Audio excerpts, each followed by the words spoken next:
Hi friends, இங்கே பாருங்கள். நான் இந்த செடியை வந்து சக்கரவள்ளி கிழங்கு செடின்னு சொன்னேன். எல்லோரும் இல்லைன்னு சொன்னாங்க. இந்த குப்பை மண்ணில் தன்னால் முளைச்சிதுங்க. ஒரு காஞ்ச மெலிசா ஒரு சக்கரவள்ளி கிழங்கு கிடந்தது வீட்டில். அதை தூர போட்டேன். அதுலேருந்து முளைச்சி வந்திருக்கு. இங்கே வரும். இந்த இலையை பார்த்துட்டு இது இல்லை, நம்ம ஊர்லலாம் இன்னும் கொஞ்சம் மெலிசா இலை இருந்தது. அதான் சரின்னு ஊர்லேருந்து வந்ததும் அதை பிடுங்கியே பார்த்துருவோமே அது கிழங்கான்னு அப்படின்னு சொல்லிட்டு பிடுங்கினாங்க. இங்கே பாருங்க, ஒரு கிளை பிடுங்குனா அதில் வந்து ஒரு கிழங்கு இருக்குங்க, சக்கரவள்ளி கிழங்கு. இப்போ நம்ம அந்த மண்ணில் நோண்டி பார்க்க போகிறோம் எவ்வளோ கிழங்கு இருக்குது என்னன்னு.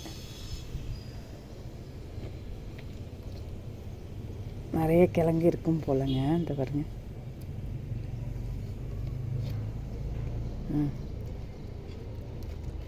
இப்போதான் வச்சுருக்குது, கொஞ்சம் விளையட்டும்.